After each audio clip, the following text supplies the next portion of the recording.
नमस्ते दोस्तों, स्वागत है आपका और एक नई वीडियो में और एक नए टॉपिक के साथ। तो चलिए दोस्तों, वीडियो स्टार्ट करते हैं। आशा करेंगे पसंद आएगा और पसंद आए तो लाइक और शेयर जरूर से कर दीजिएगा। तो चैनल पर पहली बार आए, सब्सक्राइब नहीं किया तो सब्सक्राइब जरूर से कर चलिए स्टार्ट करते हैं। ये तो वो वाला हिसाब हो गया, कहीं पर निगाहें कहीं पर इशारा। ये आपके इरादे हैं क्या? तो इजराइल के बाद भारतीय कामगारों के लिए ताइवान ने दिल खोलने के साथ अपने देश के दरवाजे भी खोल दिए और खबर है कि भारत और ताइवान के बीच एक समझौता हुआ है। तो जिन वाकयात का वो जिक्र कर रहे हैं वो तो हमारे नॉलेज में है ही नहीं है। तो ताइवान ने कहा है कि एक एमओयू साइन किया है जिसके अंतर्गत वो कह रहा है इंडियन वर्कर्स की उसको आवश्यकता है। ताइवान 1 लाख इंडियन वर्कर्स को हायर करना चाह रहा है। लेकिन इंडियन स्टॉक मार्केट्स ने गेन किया। कहीं ना कहीं हमें दिखता है कि चाइना के स्टॉक मार्केट से पैसा निकल के इंडियन स्टॉक मार्केट्स में आ रहा है। और इसके साथ साथ जो बाइडेन एडमिनिस्ट्रेशन कहती है कि India is the biggest partner in south Asia. तो चाइना साजिश करता रह गया। उसने काफी प्रयास किया भारत और ताइवान के बीच में डिवाइड क्रिएट करे, क्योंकि उसको बिल्कुल पसंद नहीं आ रहा है कि इंडिया और ताइवान के बीच में रिश्ते घनिष्ठ हो जाएं। मसला ये है, देखिए सिचुएशन इस वक्त ये है कि मुल्क के जो इस वक्त हालात बने हुए हैं वो हमारे सामने हैं। anyway, तो ये मोमेंट पागल हो जाते हैं।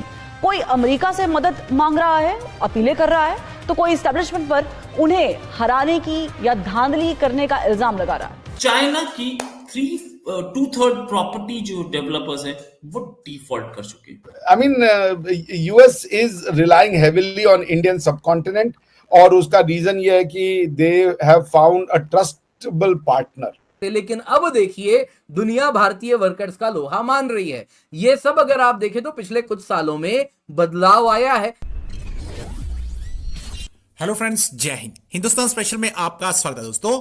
भारत और ताइवान ने शुक्रवार को माइग्रेशन एंड मोबिलिटी एग्रीमेंट पर हस्ताक्षर किए।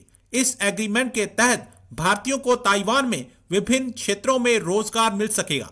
इस समझौते से दोनों देशों के संबंध और मजबूत होंगे। इंडिया ताइपे एसोसिएशन के महानिदेशक मनहर सिंह लक्ष्मण भाई यादव और नई दिल्ली में Taipei economic and cultural centre के प्रमुख बोशुआन गेर ने एक वर्चुअल इवेंट में एमओयू पर हस्ताक्षर किए। दरअसल ताइवान और भारत के बीच इस समझौते से चीन को मिर्ची लगी हुई है। बता दें कि चीन ताइवान को अपना हिस्सा बताता है और आए दिन उसे आंखें दिखाता है। वहीं भारत चीन की विस्तारवादी नीति का विरोध करता है। ताइवान के श्रम मंत्रालय ने एक बयान में कहा कि द्विपक्षीय संबंधों को मजबूत करने के लिए ताइवान और भारत ने एक समझौता ज्ञापन पर हस्ताक्षर किए हैं। दोनों पक्ष पिछले कई वर्षों से इस समझौते पर चर्चा में लगे हुए थे। तो चलिए दोस्तों, आज की वीडियो की तरफ चलते हैं। Thank so much. कि यही कहा जाता था कि हमारे वर्कर्स अनस्किल्ड हैं, ये काम नहीं कर सकते, लेकिन अब देखिए दुनिया भारतीय वर्कर्स का लोहा मान रही है। ये सब अगर आप देखें तो पिछले कुछ सालों में बदलाव आया है जो अब हमें दिख रहा है। तो इसी में अगर आप देखें तो ताइवान ने कहा है कि एक एमओयू साइन किया है जिसके अंतर्गत वो कह रहा है इंडियन वर्कर्स की उसको आवश्यकता है। और इसके साथ साथ जो बाइडेन एडमिनिस्ट्रेशन कहती है कि India is the biggest partner in south Asia, India का। तो इस हवाले से क्योंकि ये चीज़ें तो लास्ट काफ़ी सालों से हैं, लेकिन ये बात कहने की ज़रूरत क्यों पड़ी, इस पे आज हमने बात करनी है। डॉक्टर साहब, थोड़ा सा शुरू करते हैं यूएस और इंडिया से। बिगेस्ट पार्टनर वो कहते हैं कि साउथ एशिया में है, इसमें कोई डाउट नहीं है कि लास्ट कुछ सालों में हमने बड़ी सारी चीज़ें देखी। I2U2 देखा, इसके अलावा जॉइंट एक्सरसाइजेस देखी, डिफेंस से रिलेटेड ऐसी चीजें जो नॉर्मली अमेरिका ट्रांसफर नहीं करता उसकी बात हुई।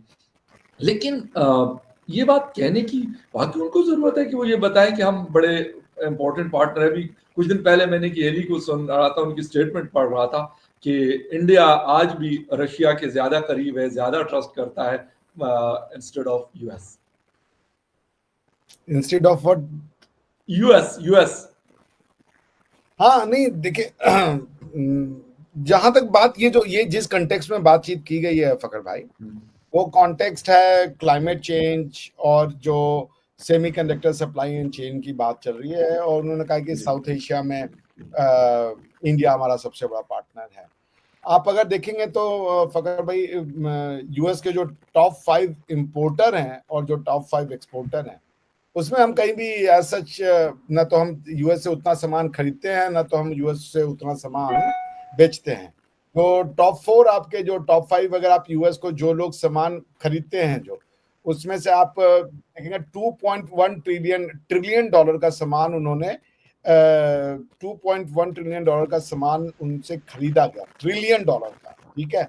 और वो जो उसमें से मेजर थे वो थे कनाडा, जिसने करीब 356 बिलियन डॉलर का सामान उनसे खरीदा। मैक्सिको ने 324 बिलियन का सामान खरीदा डॉलर का। चाइना 150 बिलियन डॉलर का। जापान 80.2 बिलियन डॉलर का। यूनाइटेड किंगडम 76.2 बिलियन डॉलर का। यूएस से यूरोपियन यूनियन ने टोटल 350.8 बिलियन डॉलर का वो सामान खरीदा गया। यूएस का जो इंपोर्ट था वो अराउंड वो टोटल 3.2 ट्रिलियन डॉलर का था। यानी यूएस में भी एक्सपोर्ट्स से जो उनका एक्सपोर्ट है वो कम है और इंपोर्ट उनका ज्यादा है। यानी कि 2.1 ट्रिलियन डॉलर का वो सामान एक्सपोर्ट करते हैं और 3.2 ट्रिलियन डॉलर का सामान वो इंपोर्ट करते हैं। और उनके जो सबसे ज्यादा इंपोर्टर है, जो सबसे बिगेस्ट इंपोर्टर है जिससे यूएस इंपोर्ट करता है, वो चाइना है। फिर उसके बाद मैक्सिको है। चाइना उनको 536 बिलियन डॉलर, 550 बिलियन डॉलर का एक साल में चाइना माल बेचता है अमेरिका को, सोचिए आप। और मैक्सिको जो है वो 450 बिलियन डॉलर का सामान बेच रहा है।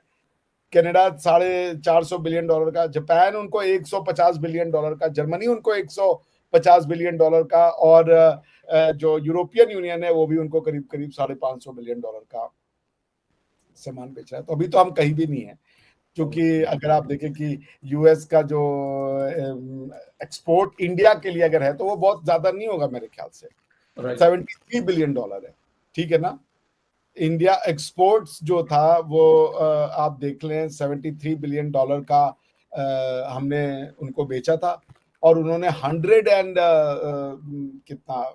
अराउंड 13 डॉलर के करीब हमने उनसे खरीदा था। तो वी आर नॉट मैच। दो मेरे सामने अगर आप बोलेंगे तो मैं यूनाइटेड स्टेट की जो वेबसाइट है गवर्नमेंट की, उनकी वेबसाइट, उसमें लिख रहे हैं US goods and services trade with India total estimate 192 billion dollar. 2022 में टोटल जो हमारा बिजनेस हुआ यूएस के साथ वो 192 बिलियन डॉलर का था। 192 बिलियन डॉलर। एक्सपोर्ट जिसमें था वो 73 बिलियन का। यानी यूएस ने जो सामान बेचा वो 73 बिलियन का, यूएस ने जो सामान खरीदा वो 118 बिलियन का। So the US goods and trade deficit with India is 47। So this is very rare कि इंडिया से के अगेंस्ट में यूएस का ट्रेड डेफिसिट है। यानी यूएस हमसे ज्यादा खरीदता है और हमको बेचता कम है। ये जान के मुझे बड़ी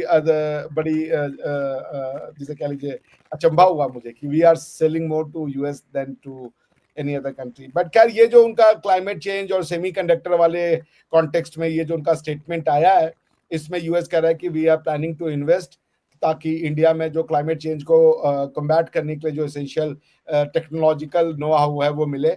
और उसको वो ICET के नाम से। थैंक यू दोस्तों, वीडियो को यहाँ तक देखने के लिए। तो दोस्तों वीडियो आपको कैसी लगी कमेंट में लिखकर आप हमें जरूर बताइए। फिलहाल हम आपसे विदाई ले रहे हैं, लेकिन मिलते हैं और अपने वीडियो में आपके साथ। टिल देन, जय हिंद, जय भारत।